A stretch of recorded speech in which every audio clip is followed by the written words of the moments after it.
it made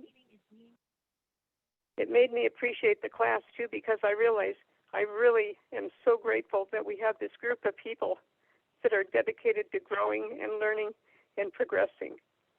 And I'm really glad to be a part of that. And thank you, Linda, for making that possible. Yeah, I'm so glad you're here with us today, Deborah. I'm so glad that that our prayers and compassionate love in this group could help you through that a little bit. And I'm so glad you're back. I'm really, really glad you're back. So welcome, welcome, welcome. Thank you. And thank you for being understanding of my absences. Yeah, no problems, my friend. Yeah. Well, starting off with tears already. So I'm going to start us off with a prayer.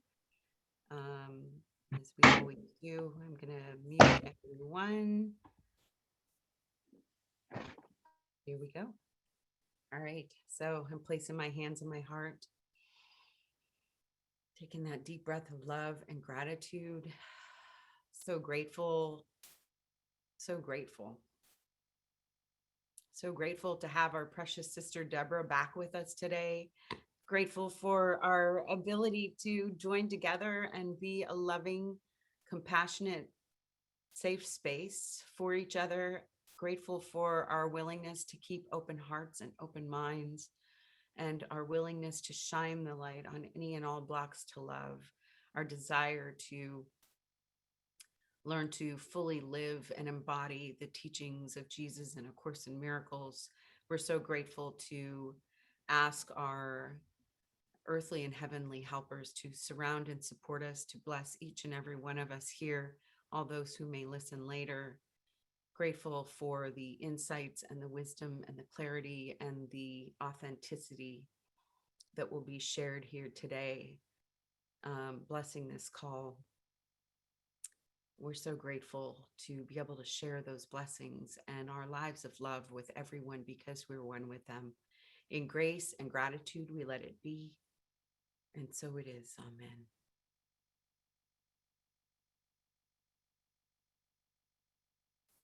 So good to have you all here. So we are in chapter 23, section 3, salvation without compromise. And in this short section, there was so much goodness. I guess I will start us off in paragraph 3. Salvation is no compromise of any kind. To compromise is to accept but part of what you want, to take a little and give up the rest. Salvation gives up nothing. It is complete for everyone. Let the idea of compromise but enter, and the awareness of salvation's purpose is lost because it is not recognized. It is denied where compromise has been accepted. For compromise is the belief salvation is impossible. It would maintain you can attack a little, love a little, and know the difference. And for me, when he's talking about compromise here, he's talking about separation. So really is if we're willing to allow compromise, we're willing to allow the separation. And then the first line in paragraph 4, he says, this course is easy just because it makes no compromise. So there is no compromise. There is no compromise. And I found this out myself this past week because I was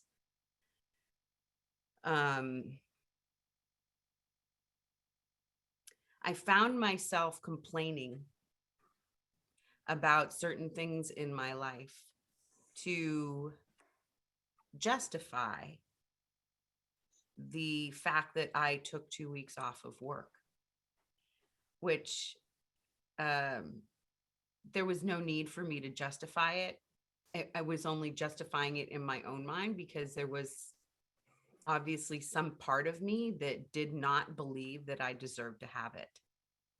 And so I had been feeling a little off for the last few days, and I realized when I read this, oh my God, I was compromising. I was allowing myself to complain about things, situations in my body, in my life. It's still an attack. It's still a war on myself. And so I am not interested in compromising anymore, even enough to allow myself to complain. So that's where I'm starting us off today. Who would like to share?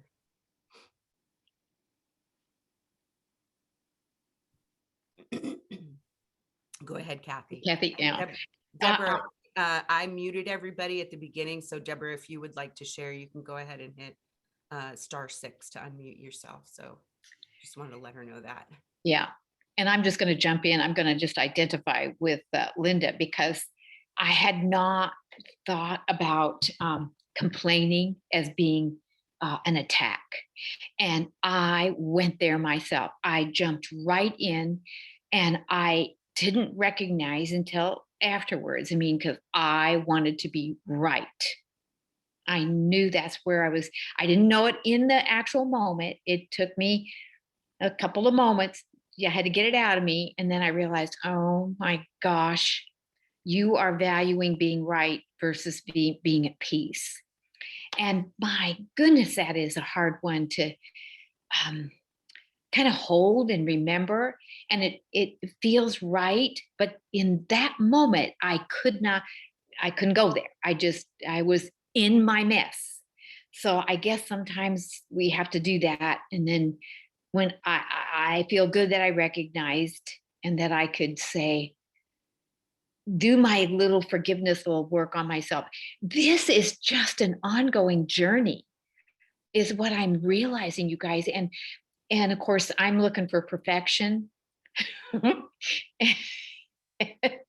I could laugh, but it's like it is what's happening. And I just keep realizing that because I have asked for this willingness to see differently.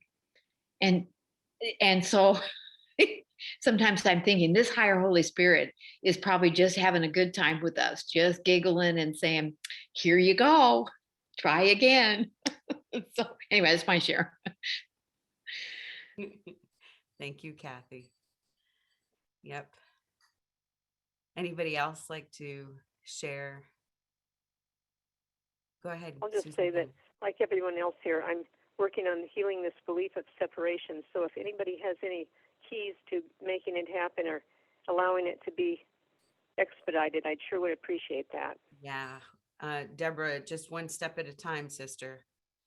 Yeah. And be so impeccably kind to yourself, because it's like you have chosen the most intense, challenging experience in this lifetime.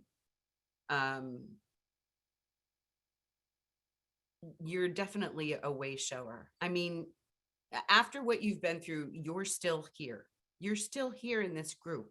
It brings tears to my eyes just thinking about it, because it blows me away that you're still here, and you're still willing to read the text, and you're still willing to show up for yourself. So you are doing it. You are a friggin' superstar doing it. And I never doubt that for a moment. So we're all here to lift you up and hold you up, and just know that you are doing it one day at a time. Thanks, sister. Linda. And I was listening to Jennifer's podcast from last week, and in one part of it, she said that she says to herself, did I really sign up for this script? I thought, I think I need to ask myself that question. Oh, yeah. Yep. I have too. Yeah. What were we thinking? Yeah. Thank you. Well, I just wanted to add, Deborah, I was just waiting to ask for an update I think we are all saying prayers and when you come to mind.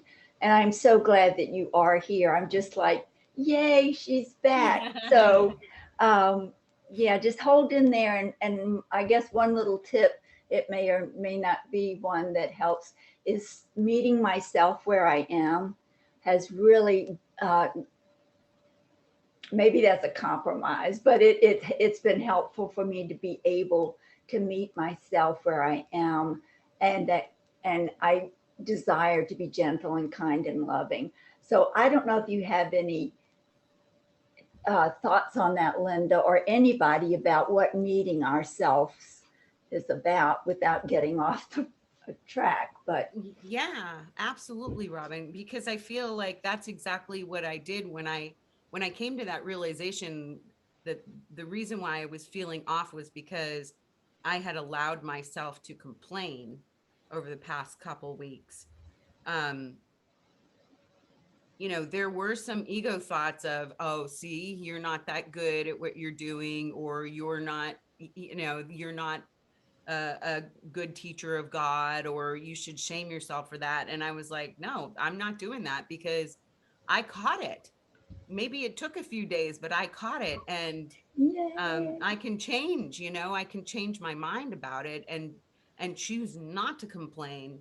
And if I complain again, oh well, I'll, you know, I'll realize it again, and I'll choose again. And I'm completely innocent.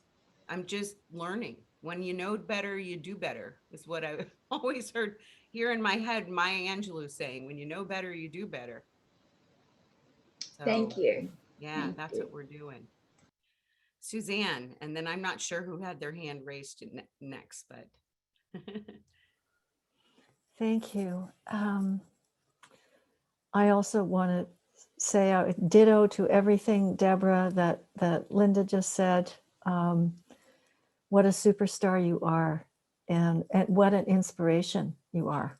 And thank you so much. It is, it's wonderful to see you back. Thank you. Well, thank you. And I don't know that I could do it without this group. So I love everybody here. Oh, well, you know you're loved, surrounded by love. Yeah. Thank you. Okay. Linda, what you started off this morning with this taking a vacation and feeling crummy and complaining, and boy, oh boy, did you ever hit the nail on the head for my head. Because I'm doing the exact same thing right now. I've had my business for since 2012, and I'm now at retirement age, and I want to slow my business down. And the feelings I'm having are, well, maybe I just want to be truly retired. And I'm not letting myself go there. I've worked so hard to build this for so long, and there's some part of me that's saying, well, you have to keep doing it, you know, an attachment to it. And what you're saying, so I have found myself complaining, and my husband has had an earful a few times this week of me saying over and over again all the reasons why I shouldn't have my business anymore. And it really does take the form of complaining, and there must be a worthiness thing there. There must be part of me that thinks, just because I've worked so hard and I've built this, I'm not worthy of being actually truly retired. And this is the path I want to be following. I want to be with you people, and I'm in the prayer practitioner program, and that's where I want to be. And so I've been struggling with trying to keep my feet in two boats, I think. And just what you said right there, complaining is also an attack. My goodness. Yeah, it is, isn't it? That's really something. I want to thank you for that. I'm going to have to ruminate on that for a bit. Thank you. Yeah. Thanks, Suzanne. Yeah, I know when I realized it, I was like, yeah, there is no big or small. The course is very clear about that. So my complaining is the same as a terrorist attack.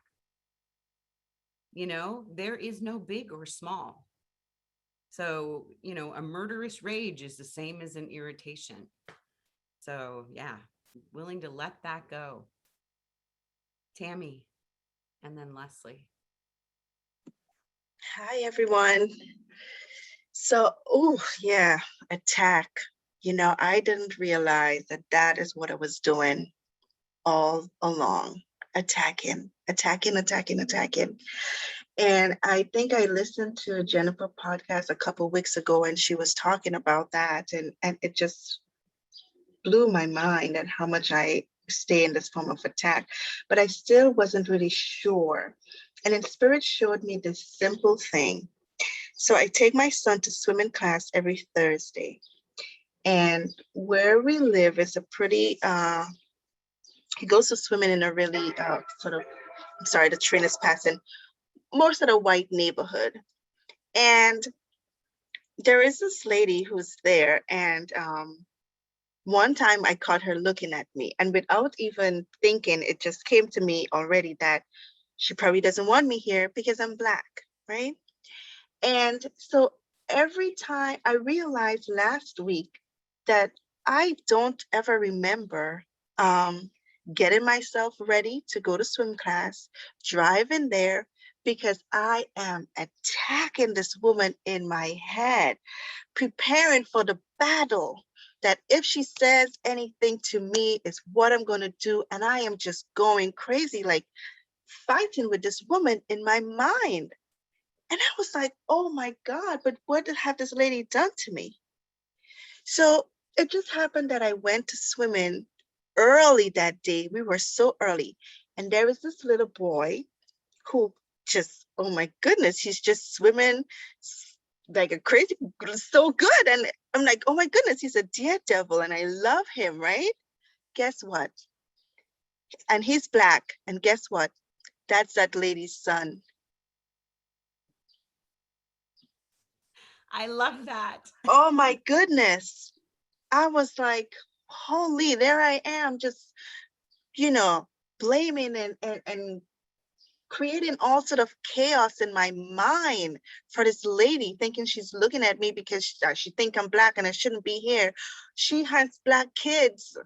And I was just like, oh my goodness, you know, the time that I spend all these hours that I can't even get back enjoying the drive to my son's swimming class. Instead, I'm just fighting with myself and attacking this woman. And I was just, the recognition and to realize and to think again and to choose again and to forgive yourself in that space. I mean, she's like my best friend now. You know, I just always want to say hi to her, you know, just to love her because she doesn't know what I was thinking about her before.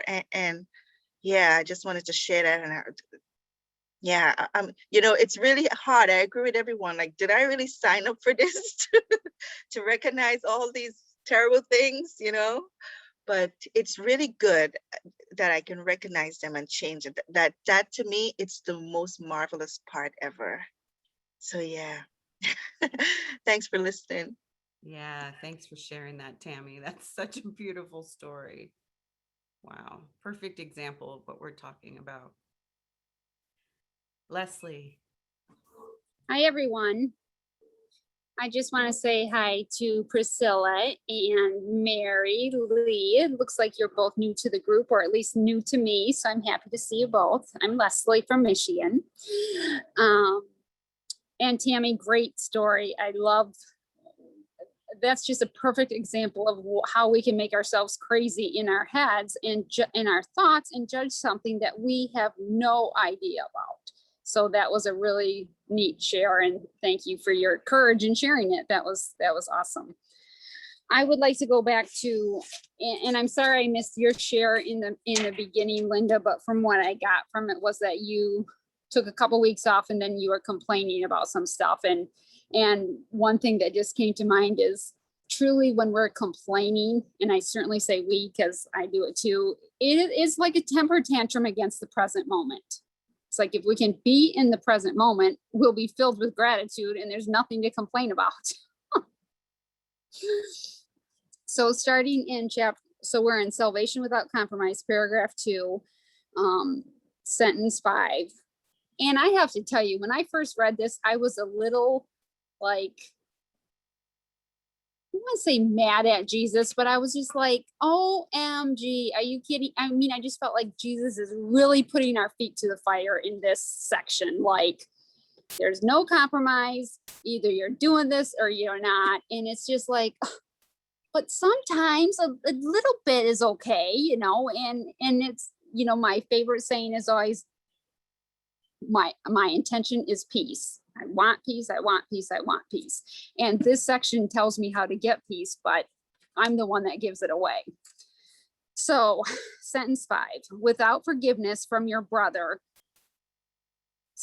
withhold forgiveness from your brother and you attack him. You give him nothing and receive of him but what you gave.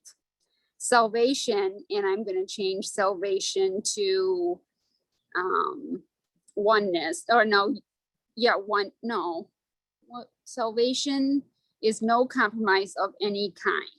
To compromise is to accept but part of what you want, to take a little and give up the rest. Yes, oneness gives up nothing. It is complete for everyone. Let the idea of compromise but enter, in the awareness of oneness purpose is lost because it is not recognized. It is denied where compromise has been accepted, for compromise is the belief unity is impossible. It would attain, I guess, unity or oneness, you could substitute either one for salvation there. For compromise is the belief oneness is impossible. It would maintain you can attack a little, love a little, and know the difference.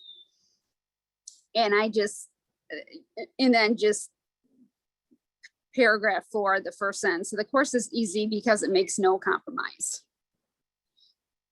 I would say it's simple, but it's not easy. You know, it just a little example.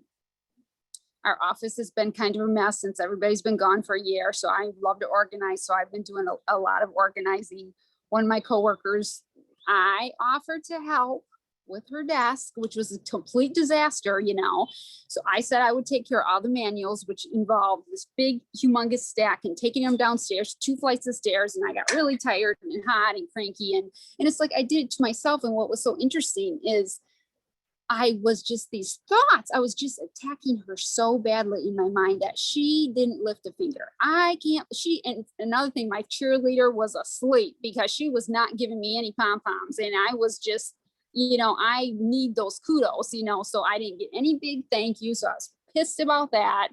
And I'm like, she didn't do one thing she didn't lift her finger. She didn't help at all. You know, these freaking millennials. Sorry, Priscilla, if you're a millennial, I don't know. I just went off on the millennials, you know, and so it was just ridiculous to lose my peace over a stack of books. And so on the way home, I was driving, I was thinking about it, that she didn't lift a finger to clean off her desk. And it just came to me, is that true? And it was a big, fat, whopping lie. It was not true. She did a ton of work on her desk. There were papers and pens and paper. I mean, it was a disaster. The only thing I did was handle the books. And I was just, so of course I immediately sent her love and light, and me too, but it was just so, I was just so proud of myself that I caught that thought, you know. And I think because I had read this, I'm just like, I can't attack her in my mind and then put a smiley face on, you know, and plus I'm not like that anyway. People pretty much know how I feel because I'm not a good poker player, but it's so interesting how our thoughts, they can be lies. They can be absolute lies, our thoughts in our heads. And if we don't think to question them, I mean, I could have ruined the rest of my night. But in fact, I did complain a little bit to my husband, there you go. You know, so instead of having a nice evening with my husband, I was complaining about my coworker, and, you know, so that was a very humbling moment. And hopefully I'm willing to learn my lesson with ease and grace from that. Thank you. Thank you so much, Leslie. I can so relate to that. Oh my God. Yep. Great. It's so humbling too. You're just like, you read the stuff and it seems so easy, you know, and then one little hiccup comes. And again, I asked for it. I volunteered. I could have Yeah. just sat in my office and done nothing, you know. And you know, oh, sometimes I Oh. just feel like, am I ever gonna get this? Yeah. Ever? But at least I'm aware. I was aware of the thought. So, you know, slowly Yeah. but surely. Oh, somebody after Leslie, was someone raising their hand? Grace. Yep. Grace had her hand raised. You can go after her though, Robin. Thank you. Do you want to go, Robin? Oh, Go ahead, Grace. Go ahead. Okay. Thanks, Leslie. I love your confessions. You just crack me up. And we all do it. And welcome, Mary and Priscilla. I'm pretty new too, but this group is so loving. It gives me such a pickup on a Tuesday morning to hang out with you guys. So don't enjoy sharing very personal stuff. I'm British, you know, and it's not easy. But I had a couple of breakthroughs this week, and looking at the sentence, withhold forgiveness from your brother and you attack him. And that shocked the bejeebers out of me.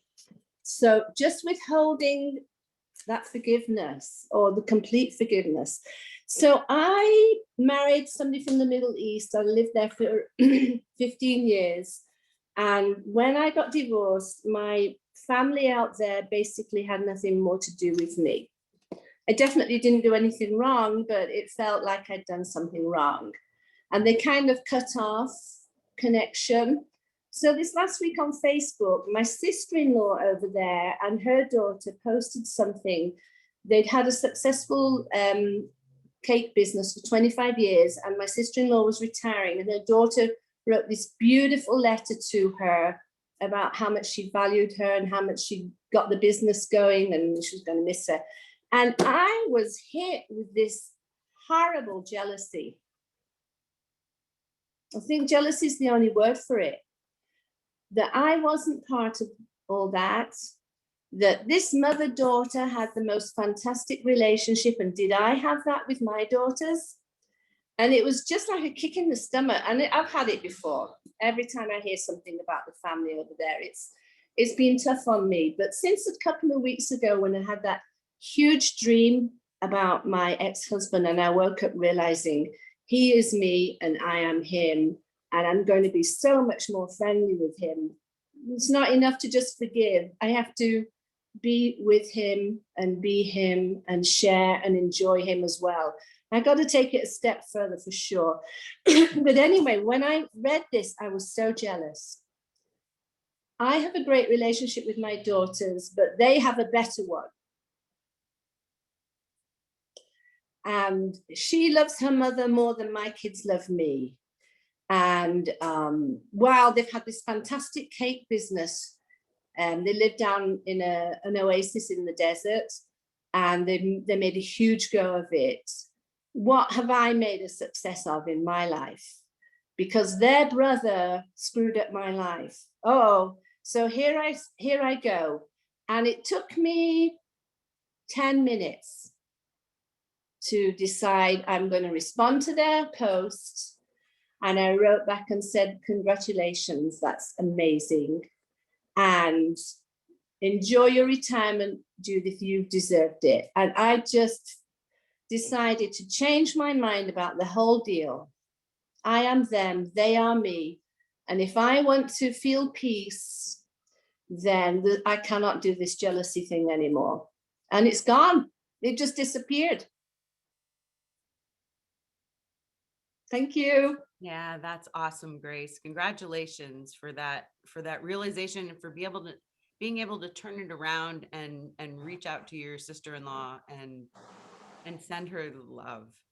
That's just beautiful. Thank you. Well, it definitely feels better than the alternative. Yeah, absolutely. Thank you. Miss Robin, and then Carol. Oh, Grace, that was just so lovely. Thank you. Um, I was one of the places that I wanted to share was the very place that Leslie landed. And so I just want to go back to it. And the word for me, I love words. Now I'm turned on to words. And so the same. And to me, that, and it's like, it says, it would maintain, you can attack a little, love a little, and know the difference. Thus, it would teach a little of the same can still be different, and yet the same remain intact as one. What I feel like we're all growing into is noticing that we're being called to go beyond looking at the appearances which are different, whether it's an emotional appearance or a physical appearance or whatever.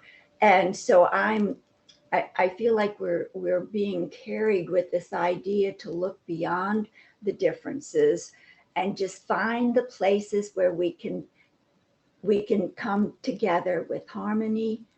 You know, we might have to agree that we don't agree, but our aim is to find places where we can agree. And there's lots of that stuff.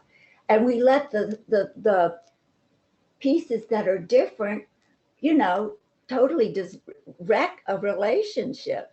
So I just find that using the word, seeing everything as the same, or the more that we can see each other the same, there is the simplicity, there is the ease and grace, and it just makes our lives go better. And let's see, and it lets go of conflict, which is a big thing. We all see, I think the conflict is what keeps us angry, complaining, mad, and negative. So so when we can think about and how you turned yourself around so beautifully, Grace, and everybody's turning themselves around, is to find the sameness and to find the harmony and find the unity and find the love and find the oneness. And there's the simplicity. I just love it. And I love it when I can actually do it. Thing. And Leslie, I wanted to say, you remind me of every time I mess up, which feels like a gazillion times. It's just so bad. But then I'm like, oh, this is happening for a purpose. That it's not out of which is really hard to look at it like, you know, looking at this is for my good, or this is for my what is the other, my healing, because it seems so like it's not, because I decide I want to feel sorry for myself or upset about it. And so if I can really turn myself towards knowing the truth that this is on purpose, and this is coming up in this moment because you still have these kinds of feelings that need to come up and need to go to the light for healing. So that's my 2 cents. Yeah, thank you, Robin. I know that word same stuck with me too. And when Grace was speaking, I could feel, well, actually what was going through my head, because this is how my crazy brain works sometimes, is the song from the Beatles, I Am the Walrus. I am you and you are me and we are we together. But then he says, I am the Eggman, I am the walrus, cuckoo, cuckoo. So what the hell does that mean? Anyway, so I'm not sure who had their hand up first, Carol or Carla. So either one of you.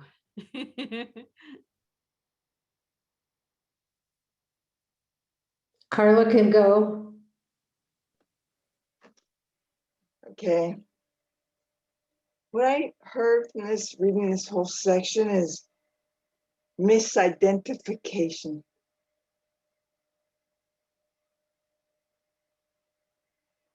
And I read something that's not in that, is it what occurs somewhere along the line, usually very early in life, is you begin to identify with the egoic mind, with the mental perceptions as you, and I'm modify it there. And I realized that I was raised by people who identified with ego. How could I know? That's why I'm innocent. That's why they're innocent. How would they know? They were raised the same, right?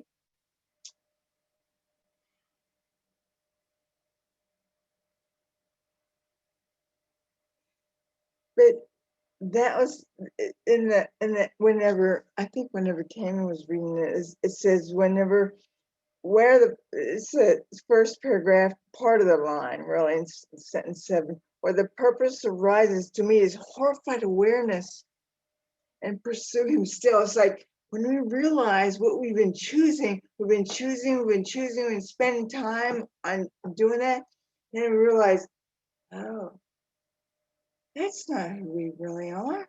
And I've realized it's taken me over 4 years, still not fully there yet, that realized if only love is real, how can any of these grievances or the thoughts that enter into my mind that I think is real, because I think they're me, but they're not me. They're just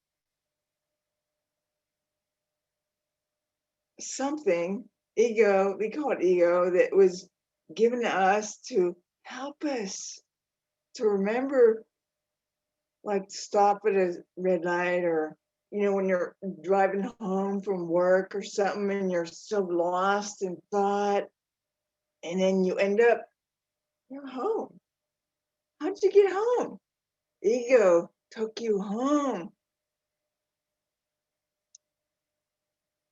So we think we got ourselves home. Whatever, maybe we're part of it. But it's to recognize, that's what I hear in everybody's share. Everybody, we're all on this journey.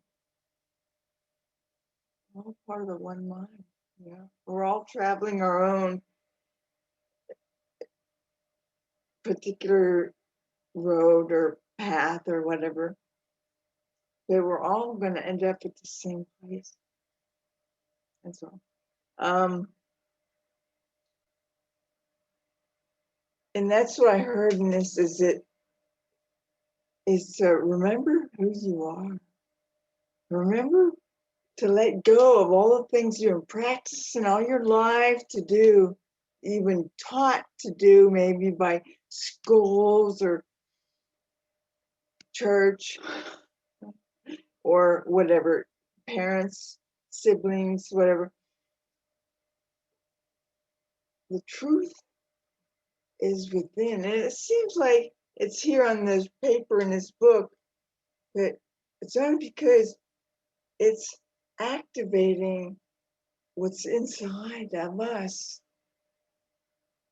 The truth is arising for our healing. It's coming up, and sometimes it doesn't feel very good because something has to get out of the way for the truth to come to flow. And it can happen, I mean, words, oh, it's hard, but it's what I make it. I have given everything by our Father, so I can make it however I make it. I've been given that freedom. And I am free to choose whatever I desire, because I've been given everything.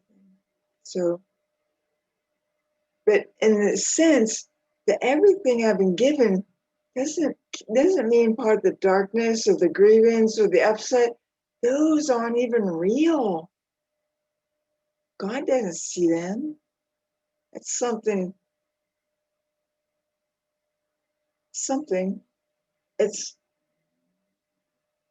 I think I texted the very moment that I see something and I'm trying to make it something It's nothing if it's not part of God. So, thank you. Thank you, Carla. Yeah, something trying to be, or nothing trying to be something. Go ahead, Carol.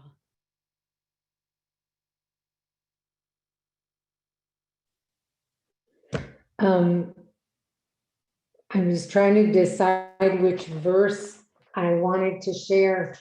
I think that verse, paragraph 6 really sums it up. But paragraph 5 is also lovely. Those who believe that peace can be defended and that attack is justified on its behalf, like we have to attack in order to protect our peace, which is not true, cannot perceive it lies within them.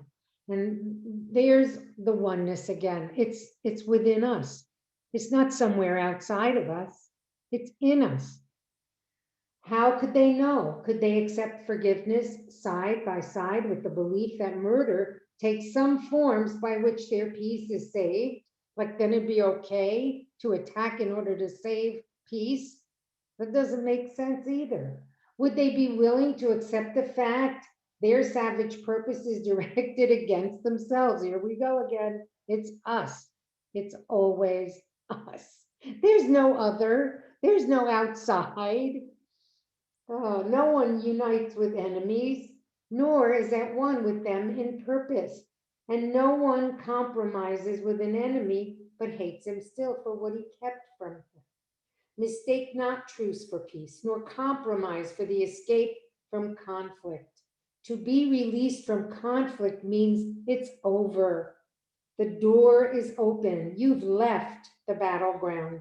You have not lingered there in cowering hope that it'll not return because the guns are stilled for an instant and the fear that haunts the place of death is not apparent. There is no safety in a battleground, even in your own minds, you know, which is where the battle takes place. But there is no safety. You can look down on it in safety from above and not be touched.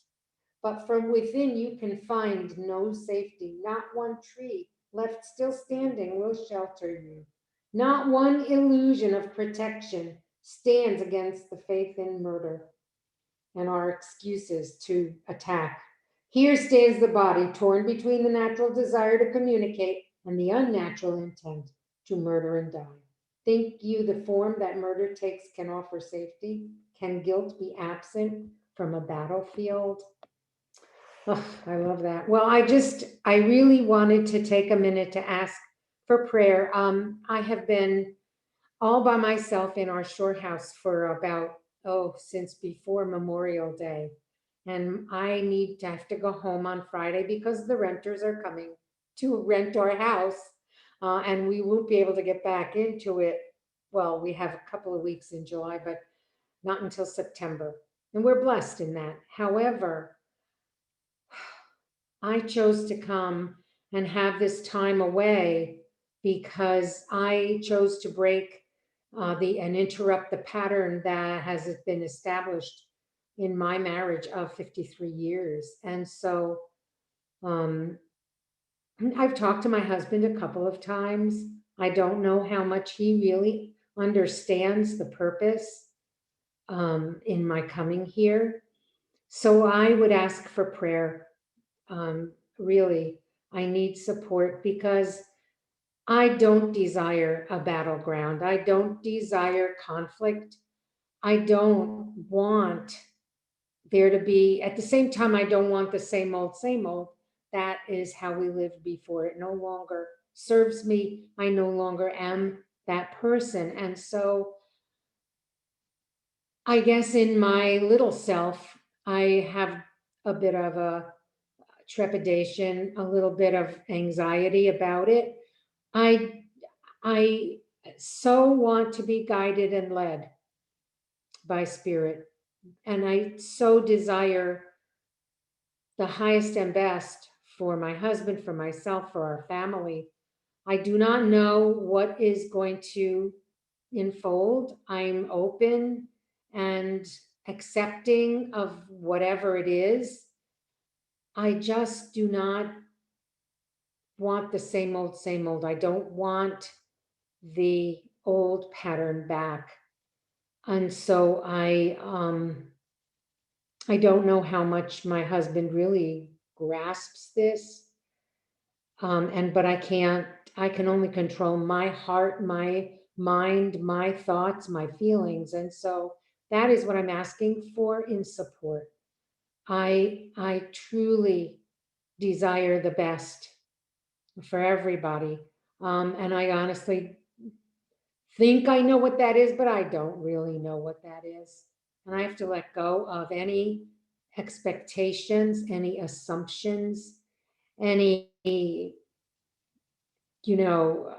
decisions about how things should be. And so I'm a little concerned about it. And yet at the same time, I know it has to be, it has to happen. I can't be here forever. And so, I don't want the battleground. I really don't. So this was a perfect lesson for me. So I appreciate your support and your prayers. Thank you so much.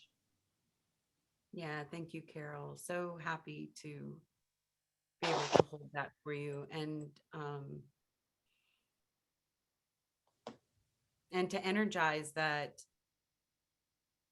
as you are becoming clear on what exactly it is that you would like, and energizing that and releasing what you don't like, that your husband is also feeling that energy shift and allowing you to grow into that space where you feel deserving of what you would like and how you would like it to be, and that we can all hold that for you and know that it's this or something better. Thank you. Thank you so much. I love this group and I am very honored to be a part of it. Thank you very much. Yeah, thank you, Carol. We're so glad to have you here.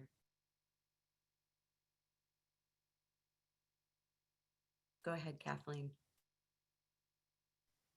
Hi, everybody. Hi. Well, so I was in the first paragraph like, oh man, this is really heavy duty. Okay, so anything that I'm thinking of as a criticism of my neighbors or whatever, which happens in this park a lot, people driving around trying to figure out, did you paint your thing the right color? Is murder. Oh, good. So, and then I know murder is not real because none of this is real.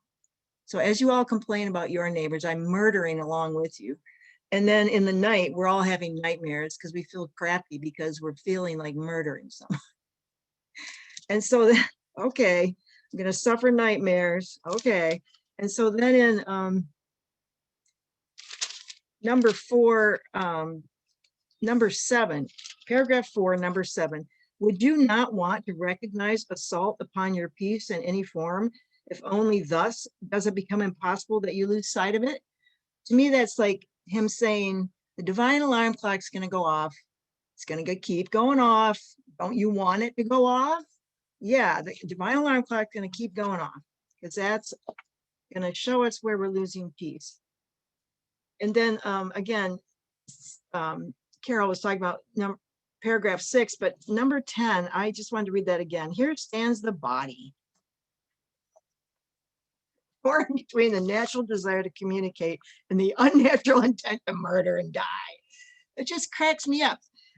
But I like that word communicate. I don't really hear the Course talk a lot about our natural desire to communicate. I think that's because it shows why we are all here. We have this huge desire to communicate with each other so that we can keep each other from murdering each other and ourselves, just like, okay, all right. Like this morning, just being so angry at this woman. I just worked 8 hours to help my friend paint her shutters, and they've decided that the color is too bright. So, yeah. And then divine alarm clock. hey, I have to see peace instead of this. You know, so there's something better going on, you know, this opportunity to forgive. Anyway, I like that. Here stands the body. Murder, murder, communicate, communicate. You know, wonder we're nuts. Anyway, we have each other, so, and we're surrounded by love. The end.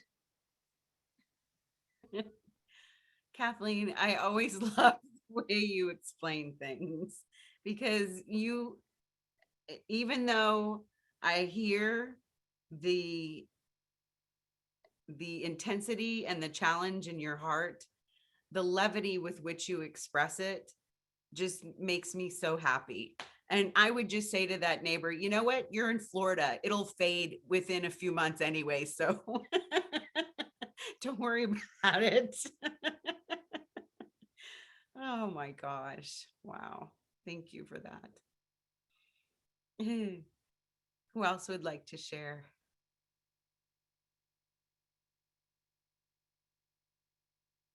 Go ahead, Carla.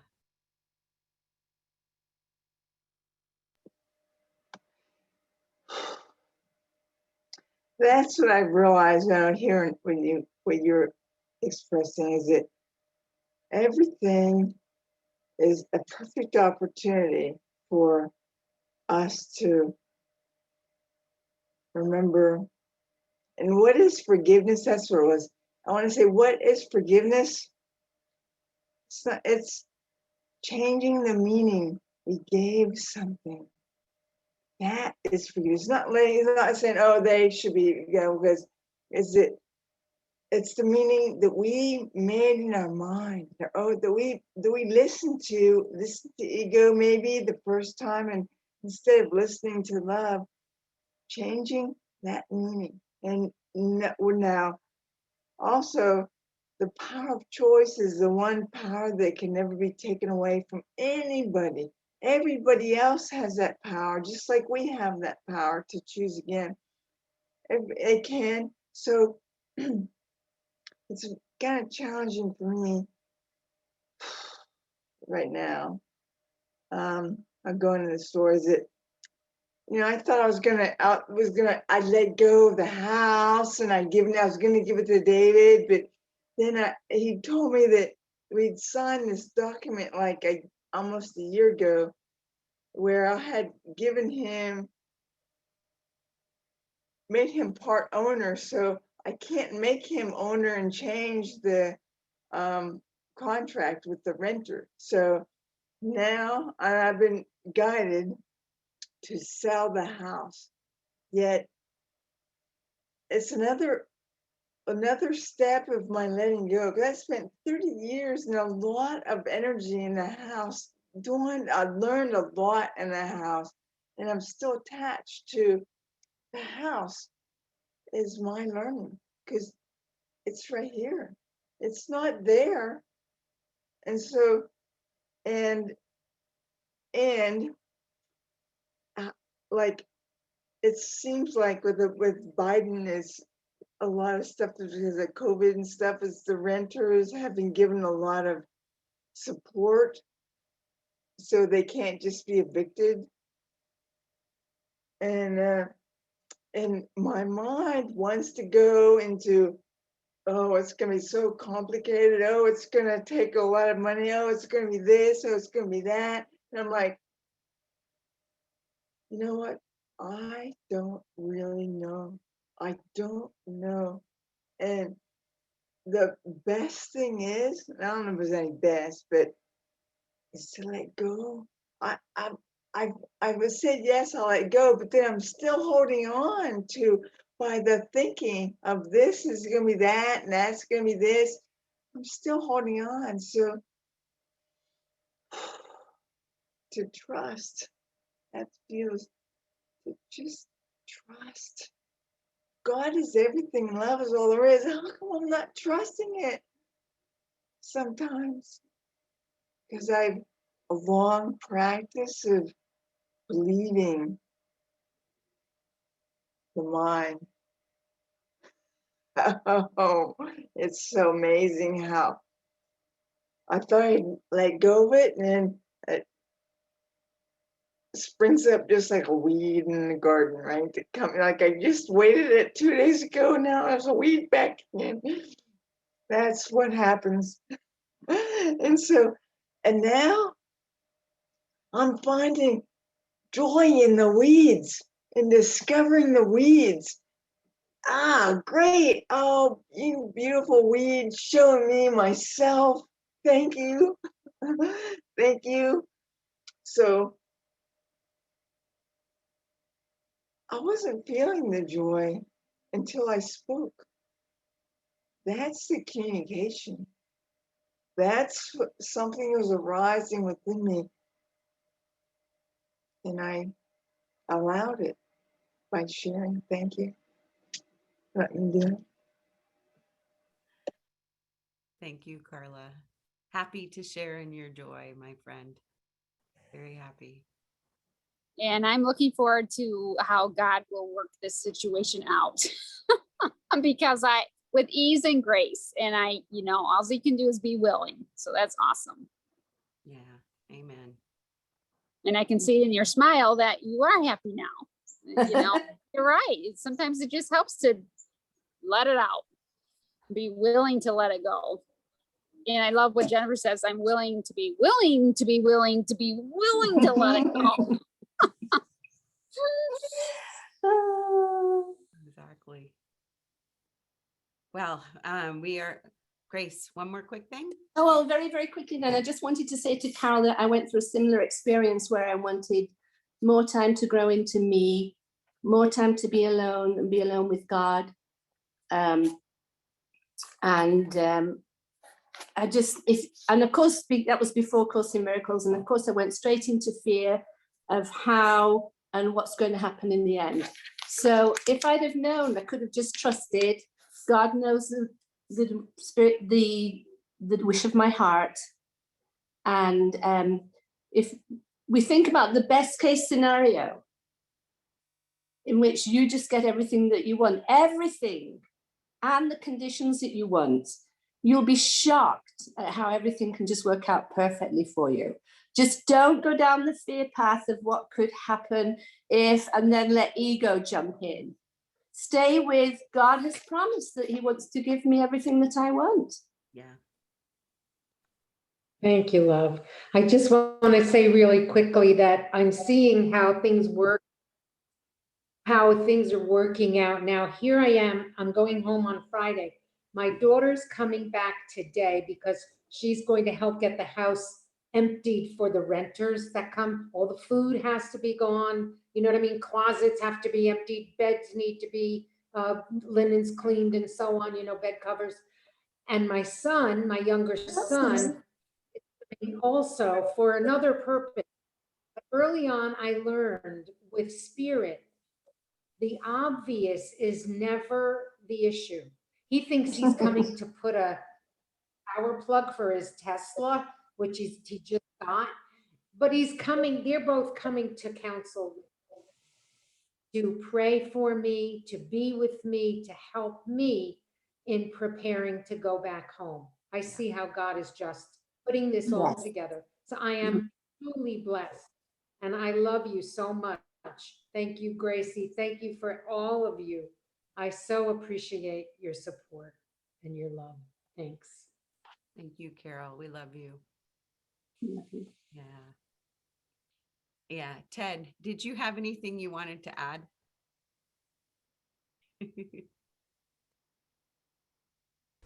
I'll tell you ladies, you slay me in a good way. I mean, in a good way. So much. I mean, listening to everyone. I mean, my heart is Carol. Oh my goodness.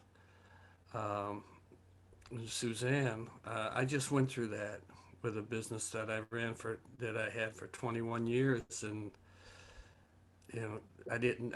one of the sons I turned it over to, I thought, no way in hell is it gonna last. No, he took it. It's very, very large business. In 3 years, he just exploded it. Find a mentor, Suzanne. Find someone that you can mentor to take it over. Keep a part of it. Um, it's a blessing. It's a blessing that will get you through. Um, I know we're out of time, but I really do love this group. I just want you all to know it. Same here. We love Same you. here. Yeah. I have all these songs. I keep pulling the sheets out and saying, "Okay, here's a song for Carolyn." Oh no, here's one. It's like, okay, here we go. Right from the beginning, from Deborah, I got. But Yeah. Anything you would want to play us out with? Oh, all right. Yes, I would. Okay. Well, I'll Come on, just let Ted. you know. We're going to continue in chapter 23, section 4, above the battleground. And we're going to let Ted play us out this week. Because he's willing and I'm excited. Thank you. I hope that it sounds okay through this microphone. I got a different microphone, but I don't know if it's better or worse. Does it sound okay so far as my volume wise and stuff? Sounds great. All right. Just a little lead into this, Isaiah, it says we all are, unforgiveness. It's like we're withered leaves and the wind just carries us away, and that's why it's so important. Paragraph 2, we hold forgiveness in its attack, and only love is the answer. So here's one for you. I need a capo. Sorry. Little minor adjustment here.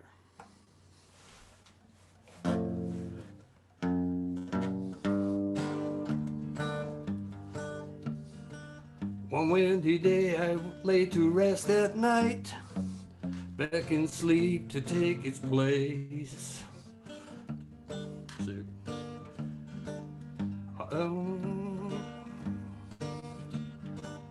My mind filled with grievances, in my sleep became their prey.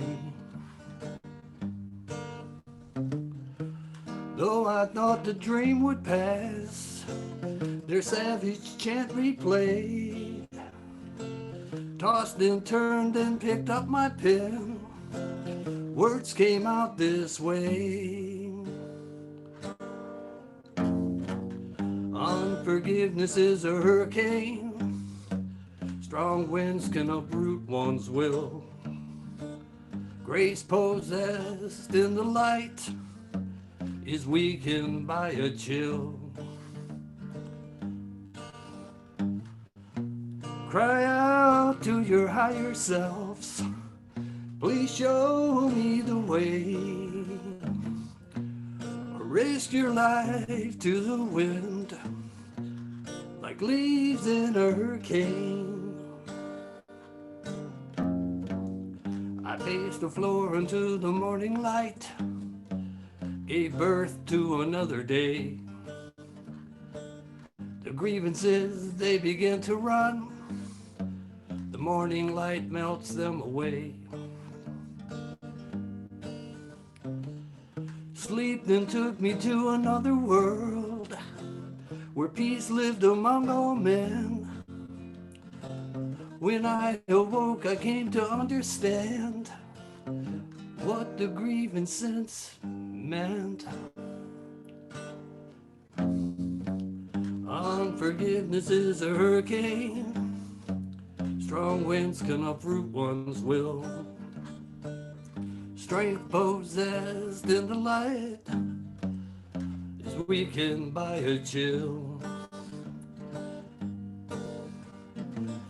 Cry out to your higher self, love is the only way. Don't risk your life to the wind, like leaves in a hurricane.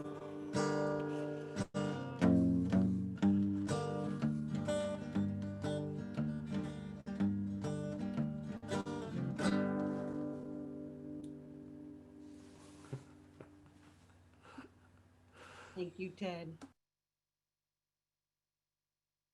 Yes. So did the guitar in that was because sometimes using these microphones they overpower. Was that clear? Could you understand the sounded words great. actually? Oh, Yep. great. Yeah.